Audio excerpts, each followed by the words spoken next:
ఇరాన్తో యుద్ధంలో అమెరికా కీలక యుద్ధ విమానాలను కోల్పోతుంది.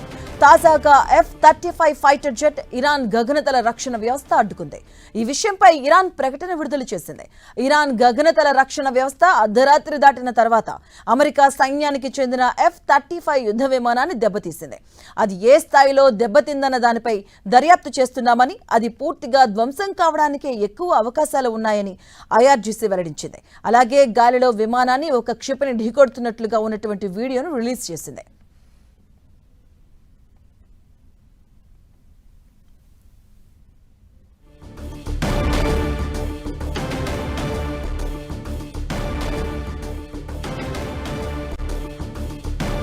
ఇక మరోవైపు ఇదే ఘటనపై US సెంట్రల్ కమాండ్ ప్రతినిధి కెప్టెన్ టిమ్ హకిన్స్ స్పందించారు.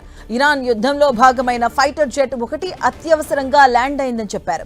అది సురక్షితంగా దిగిందని, ఈ ఘటనపై దర్యాప్తు జరుగుతుందని చెప్పారు. F-35ని క్షిపణులు వంటివి తాకి ఇలా ఎమర్జెన్సీ ల్యాండ్ అవ్వడం ఇదే తొలిసారి. ఈ ఫైటర్ జెట్ విలువ 100 కోట్లలోనే ఉంటుంది. దీని కనీస విలువ 769 కోట్లకు పైగా ఉంటుంది.